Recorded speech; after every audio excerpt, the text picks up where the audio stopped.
My name is Benedicto. It's a Friday morning and welcome to the sports segment here on the AM show. Well, it's a preview Friday. We look at what's going to happen this coming weekend in the major European leagues here on the international scene. But before we tell you what's going to happen in England, Spain, Italy, as well as Germany and France, here on the local scene, Ashanti Gold CEO Kujo Fiano insists he's still chairman of the club despite recent reports that he's been relieved of his duties at the club. Now, Mr. Fiano explains Anglo Gold Ashanti, owners of the club, are looking for a new partner to take over the team. Until that, he's still in charge of the team.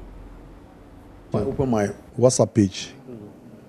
There's that platform, Ash Gold Management. I have worked through that platform today. You know, the world is now a global village. You can sit somewhere and work.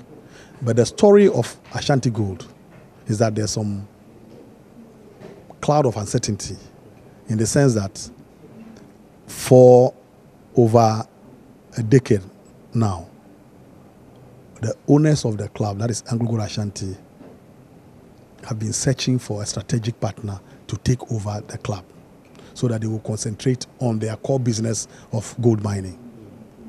So almost, I would say, all the subsidiaries, apart from the football club, have been given away. Enyinam Lodge, which used to be a subsidiary of Anglo Gold Ashanti, is now being run by private people. AGA Hospital, the hospital that belonged to the mines, is now being run by private people. The AGA school is also being run by private people. The only thing that is some semblance of the mines running is a football club. And they are working around the clock to bring in investors. If you remember 2008, Herbert Mensah came. It didn't work, but they have not shelved the idea of getting investors. They are working on that. They are still working around it. It has not dropped yet to the management level. And if that is done and the deal is sealed, then that is where I will know where my future is. I will have to take that decision as to whether I'm ready to work with a private individual or I will call it quits. We haven't reached that point yet. The investors, they haven't come yet. So we are holding the fort, waiting for what the board will say. So whilst I talk to you right now, I'm still the Chief Executive Officer of Ash Gold. That was Kujo Fiano. He's a CEO of Ashanti Gold, doubles as chairman of the Ghana League Clubs Association, that's GALCA. Now, Accra Hearts of Folk board member Frank Nelson insists Coach Frank Nuttall has not been sacked despite reports that the Scottish trainer has been asked to leave the club. Now, according to Mr. Nelson, Nuttall is still key to the team despite investigations of what they describe as misconduct, which necessitated his indefinite suspension. In terms of the coach releasing some of the players' numbers to foreign agents and for them to contact the players of the clubs. These are past and the present players of the club, and the club felt that this is against the policy of building a team. And as such, the coach has been asked to stay on indefinite suspension. But based on that, the club has set up a three-man committee headed by Dr. Nehanyaho Kamso, Michael Sef, and then late this Ivy Howard Mills. So we'll look into it and then come out with a determination as to whether the allegations are true or they are not true. And we will recommend to the board for further action. Okay. For now, as I speak to you, the coach is still around. The coach of Accra, so it's just that we have asked him to stay away for a few days before the committee will come to a conclusion.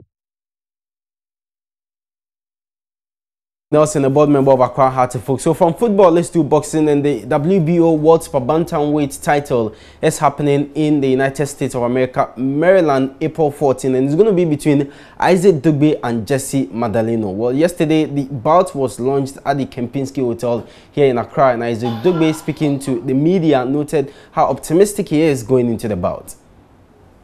You know, Jesse and I, we have history, as you all know, and I'm sure a lot of you have heard about the war that's going on social media. I mean, he's a really pretty guy. You have to give him that. He's got great hair too, you know. But listen, blonde, exactly, blonde, you know. So look, he said he's got a great hair, but you know, yeah. Jesse's a nice guy. He has accomplished, you know, great things in boxing. and you know, but you can't take nothing away from him. He's a great guy. He's a great boxer. You know, it's a southpaw. You know, but at the end of the day, at that time, I was only 4-0. You know, 4-0, and I was about, I think, what, 18 or 19, something on those lines. And he was 20-0 with 17 KOs, and I was only 4-0. You know, and I held my own. Look, we're supposed to go 10 hot rounds. Ended in 5 because his coaches and people thought that, you know what, this little guy is too dangerous for the pretty boxer, you know, so they had to pull him out in the fifth. But right now I'm 18-0. Back then, 4-0, his coach, you know, Diaz, the great legendary coach, you know, he said, look, young man, he said, I'm gonna try to imitate his own voice. He said, look, young man, you remind me of the great Azuma Nelson, the professor, you know, so yeah. You know, back then 4-0, now I'm 18-0, now I'm 23. My father says my man's strength hasn't come yet, you know, but I'm knocking down buildings, I'm knocking down, you know, these guys and coconut trees and all sorts of things. So he should come. I mean, the more he talks, that's what's gonna encourage us to, you know, work harder and want to knock him out early in the round. Thank you. So that was Isaac Dugbe. Will follow his exploits going into that bout, but we still have to, you know, stay with boxing. You remember very well after Emmanuel Gameboy Tego's bout, you know, there was this comparison between Emmanuel Tego and Isaac Dugbe, and Isaac Dugbe, Emmanuel Tego came out and threw a challenge to Isaac Dugbe that, well, if people are saying he's better than him, then why not, you know, get into the ring to see who is the best. Now, GBA boss, that's the Ghana Boxing Authority, their boss Peter Zwenes, has advised Emmanuel Tego to be more disciplined in his speech and actions.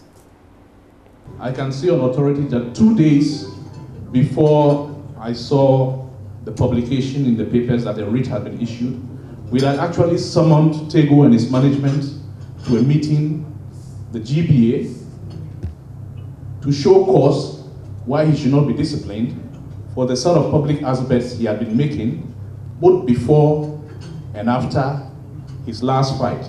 I thought that, given his dismal and lackluster performance on that day, he should have been more concerned with training and bettering his lot, rather than casting aspersions and insulting practically everybody on site. But this is a matter we will get to on another day. Thank you very much.